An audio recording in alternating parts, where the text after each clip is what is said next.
Hello everyone, this is Ray Tanotska and welcome to another episode of Ray's Asia. And today's podcast we're going to be talking about Australia and why it's fair income in stupidity. Sorry about the background noise, but I'm filming at 2 p.m. so traffic is bountiful at this time.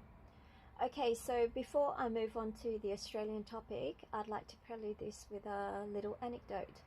So I taught kids for about 16 years. They're bilingual kids, so they spoke Japanese and English well. I taught specifically second graders, and second graders in Japan are between the ages of 7 to 8. Now, the reason is because they start school at 6 and not 5, and also their academic year begins from 1st of April to the end of March, so it's not a calendar year. So that's why you get two age groups in one grade. The school that I worked at was a wonderful community, so I enjoyed that very much. So yeah, it's probably one of my favorite jobs. And also the school had very diverse teaching methods, so they allowed people to experiment, which was wonderful.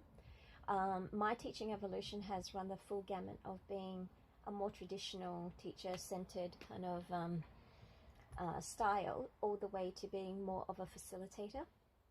And towards the end of my teaching stint at this school, basically I employed the Socratic method, where I walked the kids through maybe a small sequence of why we needed these rules, so they could have many realizations before coming to the conclusion that this rule was necessary. So the classes were pretty free, except that we did have certain requirements. For example, homework had to be given, and also every week we had to have a spelling test. So the spelling test was very easy.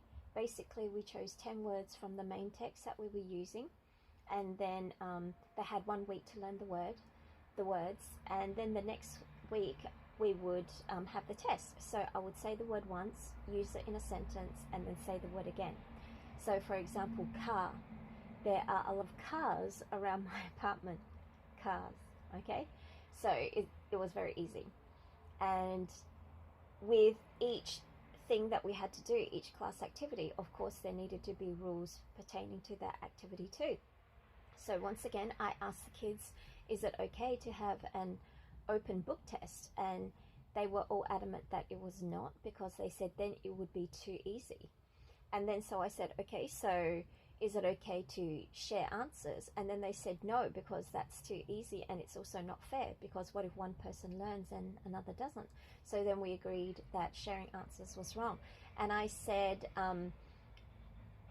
will there be any penalties if people do share the test or use or open their books to do the test? And then they said yes. The person who uses the book while trying to do the test would get 0. And then they decided that for example, if one person wanted to cheat and they could find an accomplice, one of them would get 0. So that's what the kids collectively came up with. So that's a punishment. So then I said, is that all good? They all agreed. So it was basically unanimous, actually. They all some punishment had to be part of the system. And so basically we drew up a contract, and I signed it and they signed it as well. So it's really cute. The system worked very well, and for many months, because people are just acquiring the system, and then they become more familiar, and then they really take to it. So with second graders, one thing that's that I think many teachers will notice is that emotions will tie into people's lives at a very young age. And as a second grader, I can tell you that each year there's generally 1 or 2 coupled kids in the class. And in this particular year, I had 2 kids, so I'll give them pseudonyms. Let's call the boy Taro, and let's call the girl Mickey. So Taro and Mickey were sweet on each other from the 1st grade. And so by the time they reached 2nd grade, they were already like an old married couple. and Mickey understood all the vices and shortcomings of Taro, and she would do her best to help him, and vice versa. So Taro was, he was prone to tardiness, basically. It took him ages to do anything, and especially towards the end of the day when it was home time, Mickey would always quickly pack herself up first, and then she would go and go over to Taro and basically cram all his pencils in his pencil case, and then shove his pencil case in his bag along with his books, and zip his backpack up and get him ready.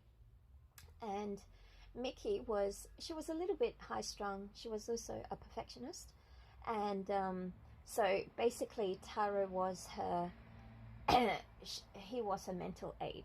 Like she was very practical. She was a pragmatic girl, but I think mentally she had her ups and downs. And I remember one particular time, okay, now this is what you must understand about Japanese society. I mean, it's prevalent in all societies, because calling someone an old hag in the West is equally as demeaning. But kids, in order to insult each other, for girls, they would call the girl that they wanted to attack Baba. Baba pretty much means old woman, old hag. So I don't know how kids see each other. I mean, when I look at Mickey, she looks like an adorable 7 or 8 year old child, right? But maybe to the other kids, she looked a little bit mature. And one day the girls just decided to call her Baba for some reason. And I distinctively remember that Taro sat down beside her, and he said, like, what's the matter? And then she said, the girls are calling her Baba. And then he said, Miki-chan kawaii ne? And so, which means, Mickey, you're very, very cute. And I think that's pretty much all she wanted to hear. Like, she got validation from him. So after that, he basically placated her, and she was fine. So, I mean, remember, they're very young, so that's the extent of it. So I know that they work together very well. So, excuse me. Okay, yeah, so as a kind of child couple, they balanced each other really well. So back to the spelling test, about 6 months in, because it was getting really easy, I decided to up the ante a little. And so the new trick that I would pull on the kids, I mean, even though I warned them, but the new routine was that I would deliberately forget word number 10. So I would go through the words, and then finally when I reached word number 10, I'd say, "No, I forgot word number 10." But then I would gesticulate very exaggeratedly, so the kids caught on what word I was trying to express if they had indeed studied. And now remember, Mickey was a perfectionist, and she usually got 10 out of 10. It was basically the times that she got 9 or 8 out of 10. Basically, you can count on one hand. But that particular week was one of those days in which she had maybe a spelling block. And I could see that she was panicking, and you could tell she was under a lot of stress. But as a teacher, you really can't do much about that, because first of all, you're basically looking at the class through like a group perspective, not as an individual teacher to one student. So you can't jeopardize the classroom rules just for one child. So, and also just as a person, that's how you grow. That's the trajectory of life. It's better to understand how disappointment and sadness feels when you're a child, so you can kind of build immunity to it, or you can understand how to digest these problems, rather than not having these incremental steps, but suddenly as an adult and getting faced with disappointment, because at that time the problems are kind of bigger, and so they have more of a pervasive impact on your overall life. So it's a necessary evil. So I let her basically sweat it out, but I did feel a little bad. But then I saw Taro open his book, and he was clearly trying to show her the answer. But even though I saw that, because I was at the front of the class and I could basically see the whole class at a glance, I didn't want to say anything, because even though he was willing to share his answer, it doesn't mean she was willing to cheat. So I basically refrained from commenting until finally she did start copying the word, and then it wouldn't be my speculation on something that she would or would not do, but she actually did it. So that's when I called them out. So I said, Tara and Mickey, I said, I saw you two copying, so who's going to take the 0? And unflinchingly, Tara just takes a glance at Mickey. He stands up and he goes, I'll take the 0. And so I was taken aback, because really it was like a nanosecond. It was instinctual, like to protect someone that he loved, he would take the fall. And that's admirable. That really is. As a person, of course, I did not want to punish him, but as a teacher, you can't set up the class for a loophole, because then that leads to exploitation of this system. So I had to give him the 0. But later on, when we went to computer class, I pulled Tara aside and I said to him, as a person, what you did today was worthy of commendation. I didn't use those words, but I said it was really good. And I said, but as a person, I would have never punished you. I said, but as a teacher, I had to, because there were so many other kids in class. So I said, I hope you can forgive me.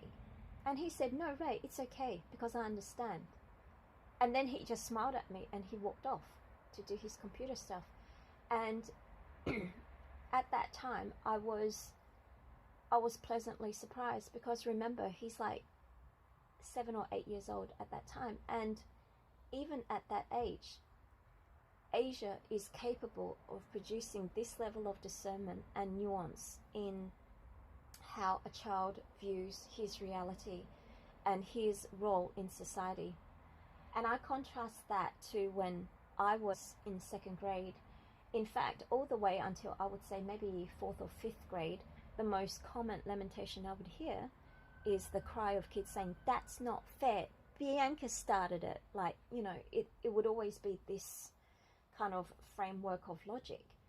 And so if you ask me truthfully, like, after living in Japan for almost 20 years and teaching so many kids, and Taro and Mickey, they're not special. The only reason why I recall this story with greater clarity is simply because it's very kind of like a old-fashioned chivalrous anecdote, right? Like he's like very manly for a boy, and it's one of those things that we all dream about, that charming prince who protects us from everything, right? So he fit into that mold, and that's why I remember that particular incident. But definitely it's not limited to that. The kids here show a lot of nuance. Like even kids younger than that, like kids in 1st grade, they understand that playing the game, winning, is not the most important thing. They understand that learning to play and also having the right to play, like the opportunity to play, is more important than winning. And so these things are, I don't even know exactly how it is instilled in the child, because generally speaking, I'm not saying every, because I have seen Japanese mothers smack out their child, okay? So generally, it's more imbibed through the general surroundings, and even from a very young age, kids understand kind of maybe implicitly what is honorable to do, rather than what is legally, what they're able to legally argue as being their right to do.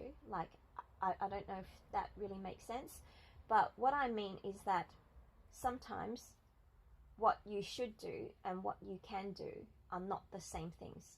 And for them to realize and have that kind of mentality crystallize at such a young age is admirable, and it's a reflection of society. And generally, if you go to Asia, you'll find this natural, or, well, not natural, but this kind of understanding of the child to be quite pervasive. It's ubiquitous in Asia. Kids tend to understand these things like quite early on. And of course, if you have this base, as an adult, you have more nuance. And like I said, growing up in Australia, I know there's practically none. The first thing we do is claim there's inequality, and then after that we try to push the blame onto someone else. And if you notice that especially in the Anglo-Wests, the adults retain this characteristic. you can clearly see in the outbreak this time. Instead of being prepared by having ample warnings, they wait to the last minute, and then they see who else can we point the finger at. So if you think that this is limited to like children, it's definitely not, because we're seeing this in real time. This is how adults behave in the West. Okay, so now I'm going to move on to Australia. So sorry about the siren sound. So Sky News is what I would call definitely very right-wing and very nationalist and highly racist. It's a xenophobic channel. This is why it's actually, I mean, they claim to be impartial, but they're not impartial. They're just they're bona fide racists. And so it's good to actually see the opposing point of view as well as watching the mainstream channels. Okay, so recently on Sky News, they interviewed George Christensen, and he's an MP in Australia, and they're talking about the coronavirus pandemic. And so basically Christensen believes that China should pay reparations to the world for causing the outbreak of the coronavirus. And he says maybe Australia can take back the land that their foreign-owned corps have as damages. So I have no idea. So he's advocating that Australians steal back what the Chinese have legally bought.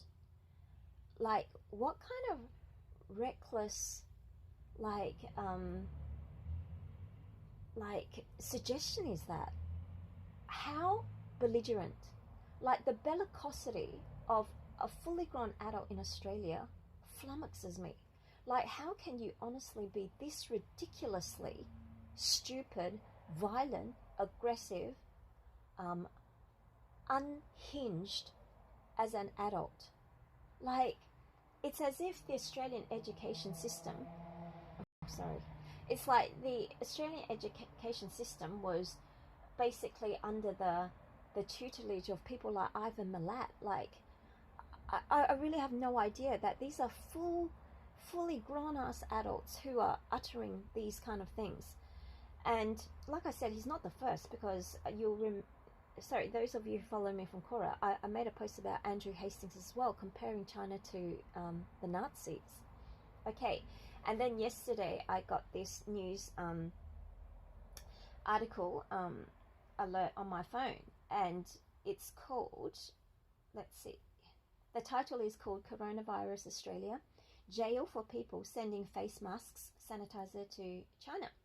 So the federal government will move to ban and heavily penalise Australians from exporting face masks and hand sanitizer to China, with those caught facing up to 5 years in prison. So basically this story is about a company called Greenland Australia, who was caught shipping like masks and gowns to China when China was the epicenter for the coronavirus outbreak.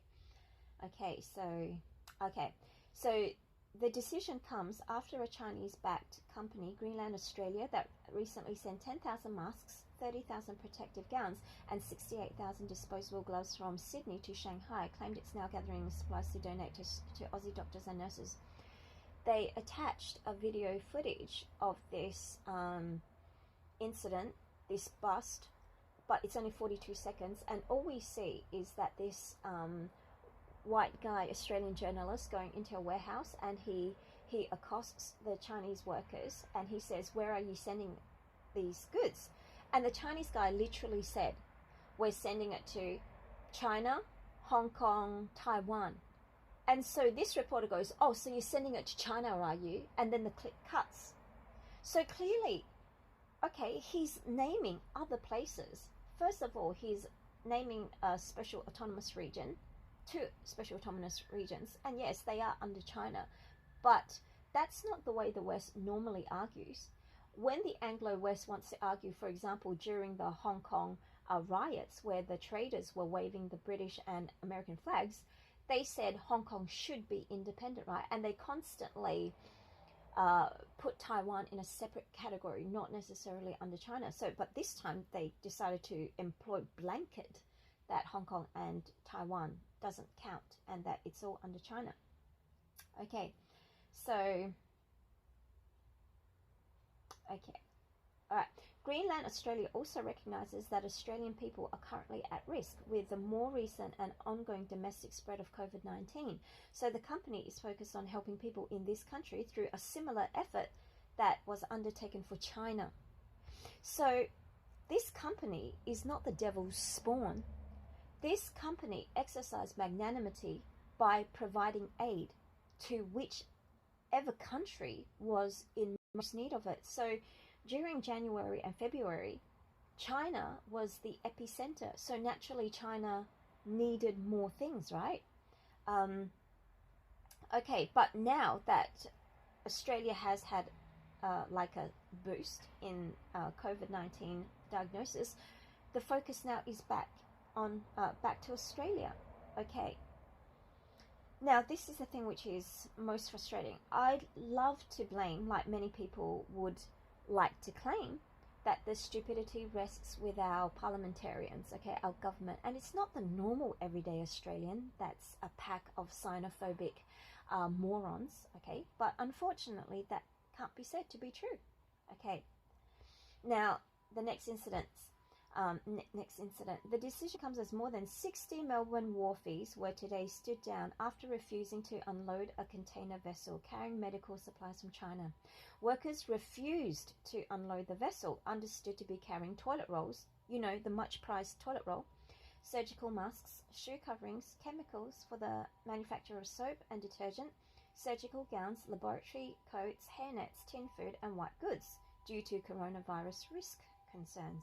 Okay, now first of all, if any of you have actually read about the survivability of coronavirus outside of the human body and onto surfaces, you do realize that that article has not been peer reviewed. Okay? Oh God, so sorry. So it has not been peer reviewed, and even if you make the claim that the coronavirus can survive up to 3 days on like metal surfaces, still the usual normal shipping time from China to Australia is about 4 days. So that's gonna surpass the supposed unpeer reviewed claim that the coronavirus can survive on surfaces of things. So it basically bemuses me that in today, with our scientific based society, as the West enjoys claiming that is the basis for their reality, just comes to a grinding halt when it comes to a China issue. Same with the arrow of time. I love how people still run on the argument that China deliberately tried to conceal the coronavirus incident, when clearly this has been debunked by so many sources. And you see like Washington, oh God, now it's just temporarily, I'm getting a mind block, WSJ and New York Times still running on the premise that China deliberately tried to thwart the world. Like, it's this kind of asinine rhetoric that really flummoxes me, and it inflames me, because it's disheartening to know that racism and prejudice cannot be eradicated through logic. So it leads me to think that as Asians generally, we have to take a more like illogical approach to how we are getting attacked, okay? Because logic clearly doesn't dissuade these ill sentiments. All I can see right now is that coming back and living in an Asian society, I realize honestly how great being an Asian actually is. And because our stories have been distorted through the Anglo-West, everything is through an Anglophone perspective. Our histories that we usually read are all written by not through a lens that is from an outsider viewing from their version of our reality. And it's about time that that is stopped. Honestly, we need to put a kibosh on that. What I can see is now, when Japan had a toilet paper hysterical breakdown, right? That lasted under a week. I would say maybe 5 days or so, and basically things have restored themselves to normalcy. Look at Australia. I just called my mum on Monday evening, and still she was not able to secure toilet paper. So she had been hunting for 3 weeks by the time that I called last Monday, right? And she went to the local supermarkets, and they told her they would have stock Tuesday morning. So I haven't contacted her since then, so I don't know whether she was successful in getting toilet paper. But I know in Australia the toilet paper issue has been ongoing for like almost a month, because I remember the first incidents that I read about had involved like 3 women having a punch up of some sort in, I think, Coles, where basically you've got this hoarder, the mother and daughter hoarder, and one onlooker snatching a pack and saying, I just want one, and then the other 2 said, no, not even one. And so like this level of belligerency. And then we had the stampede of the 13-year-old girl with a paraplegic mum. So they also wanted to get in on the toilet paper, but this 13-year-old girl, she got stampeded upon because people pushed past her, and then they were walking over her to get to the toilet paper. Then we had like a Melbourne woman who was vision impaired, and she had the stolen paper. She had toilet paper in her trolley stolen from her because she couldn't see. And then we had the toilet paper heist from by the 2 Aussie guys in Sydney. And so, and that's not even talking about the lethality of the US group who are loading up on ammunition. Like apparently ammunition sales have spiked 68%, online sales, and people just, yeah, they're just queuing up for guns. And like I was saying, when you combine stupidity with violence, that's not going to have an optimal result, okay? And so the breakdown of the West, I can't help but conclude, is due to an innate fear. And where does this innate fear come from? I would say it's a mental genetic trait that is passed on, because the Anglo-West especially, they've only ever been able to achieve success from annihilating the native people, like basically committing genocide everywhere that they've gone. And it is genocide. Let's not even, like, let's call a spade, okay? So they've always committed grievances everywhere that they've gone. They've caused destruction to the local fauna, and then they've genocided the locals. So I think it's this innate feeling that whenever there's vulnerability in their society, that the citizens are afraid that they'll either be attacked by the government or by their neighbours, because in the end no one can be trusted, because that's how they got what they have. It's through bloodshed. It's a sanguineous victory. Like, it has always involved chaos and tears and death. And so I think right now that latent fear has surfaced because of this global pandemic, and that's why the West is so unsettled compared to Asian countries. And it shouldn't be this way, because a small country like Singapore that can't even grow its own food has more stability than countries like the US and Australia that's capable of surviving for maybe years even if necessary, because they can produce everything that they need. Yet the mental insecurity that rests from what their ancestors have committed, that has laid dormant in their psyche, is manifesting. And you can clearly see that the West definitely has problems. And if you were to argue, is the East or West, which side has better governance? I mean, I would definitely say Asians, the East, definitely do a better job, because in times of a crisis, people remain calm. Okay, so thank you very much for listening to my podcast today, my rant. And please stay healthy. Please stay sane, more than physically healthy. Please stay sane. And I look forward to seeing you all again next time. And yeah, please give a like and subscribe should you choose to. And yeah, later alligators. Bye.